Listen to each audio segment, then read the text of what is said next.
ஐயா இப்போ ஒரு பக்கம் எந்த ஒரு பிரச்சனை இருந்தாலும் எந்தாச்சும் ஒரு தோஷம் இருந்தாலும் பாத்தீங்கன்னா பரிகாரம் அப்படின்ற ஒரு விஷயம் தேடி போயிடுறாங்க. என்னென்னமோ பண்றாங்க, எத்தனையோ லட்சம் செலவு பண்ணி பரிகாரம் பண்றாங்க. அது எப்படியா பரிகாரம்ன்றது உண்மையான ஒரு விஷயமா? இது பண்ணா இது சரியாயிருமா? பரிகாரம்ன்றது பண்ணி சரியா போச்சுன்னா இந்தியாவில் ஒருத்தர் கூட கஷ்டப்பட மாட்டாங்க. எல்லாரும் பரிகாரம் பண்ணி நல்லா ஆயிடுவாங்க. இந்த பரிகாரம்ன்றது ஒரு பிஸ்னஸ். அந்த பிஸ்னஸுக்கு மக்கள் அடிமையாக போயிட்டான். ஏன்னா அவங்க மன நிறைவு இது பண்ணிட்டா நம்மளுக்கு சரியாக போய்டுன்ற நினைப்பில் எவ்வளோ பணம் சொன்னாலும் போய் பண்ணின்னு இருக்கிறாங்க. மலேசியாவில் நான் போயிட்டு வந்தேன். அந்த முன்னாடி மலேசியா உலகத்திலேயே மாந்திரிகத்தில் மலேசியா தான் ஃபஸ்ட்டு. அதுக்கு அடுத்தது தான் கேரளா. ஆனால் அந்த மலேசியாவில் எது நடந்தாலும் மாந்திரிகத்துக்கு போயிடுவாங்க. இன்றைக்கி மலேசியா மக்கள் ஃபோன் பண்ணுறாங்க, சாமி மாந்திரிகம்ன்றதை மலேசியாவில் அழிஞ்சு போச்சு உங்களால் அப்படின்னு. ஏன்னா இது ஒரு ஏமாத்தல் வேலைம்மா. இப்போ எனக்கு ஒரு துன்பம் வருதுன்னா அதை நான் தான் அனுபவிக்கணும். அதை விட்டுட்டு நான் போய் பரிகாரம் எவனுக்கோ ஒன்றுமே தெரியாதவனுக்கு என் நிலைமை என்ன தெரியும்? மக்கள் யோசிக்கிறது இல்லை. அதை அவங்க ஆதங்கம் உடனே அதில் போய் சேர்ந்துடணும், அதை பண்ணிடணும்.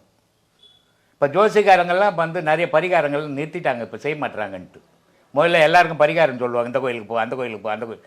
எந்த கோயிலுக்கு போனாலும் ஊங்காரமும் உன்னை விட்டு போகிறதில்லை.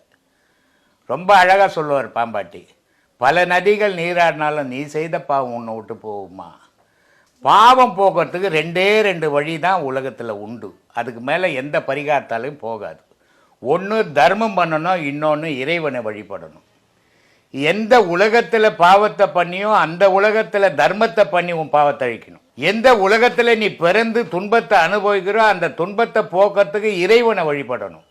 இது ரெண்டை தவிர எந்த பரிகாரத்தாலையும் எதுவுமே சரியாக போகாது. பரிகாரத்தால் சரியாக போகுதுன்னா மக்கள் துன்பப்பட வேண்டியதே இல்லை. எல்லாம் பரிகாரம் பண்ணி நல்லா இருக்கலாமே. இதெல்லாம் மக்கள் யோசிக்கிறது இல்லை. ஏன்னா மக்களுக்கு அந்த அளவுக்கு போகிறதில்ல. அவங்களுடைய துன்பம் வரும்போது இவர்கிட்ட போனால் சரி, உன் கஷ்டம் உன்னாலேயே தீர்த்துக்க முடியல, இன்னொருத்த நாள் தீர்க்க முடியுமா?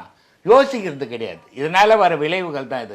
அவன் அதை வச்சு பழுப்பு நடத்துகிறப்போ, நான் ஒரு ஜோசியர், நீங்கள் என்ன தேடின்னு வரீங்க, வரும்போதே என் மனசுக்குள்ளே ஒரு ஓட்டம் ஓடும். நல்ல கிராக்கி வருது, ஏதோ பிரச்சனை இருக்குது அவங்க, இல்லைன்னா என்னையும் தேட போகிறேன். அப்போ நான் பார்ப்பேன் எப்படி இருக்கிறாங்க, கொஞ்சம் வசதியாக இருப்பாங்களா அவங்க, சரி அதுக்கேற்ற மாதிரி ரேட்டு வைக்கலாம். ஐயோ கொஞ்சம் ரொம்ப ஏழையாகுதான், அதுக்கேற்ற மாதிரி ஒரு நானே ஒரு யோகம் பண்ணிட்டேன். வந்த உடனே உனக்கு சொல்கிறேன், நாளையிலேருந்து நீ நல்லா இருப்பேன்னு நான் சொல்கிறதில்ல. 7.5 நாட்டு சனியை முடிச்சுங்குது, இன்னும் 5 வருஷம்.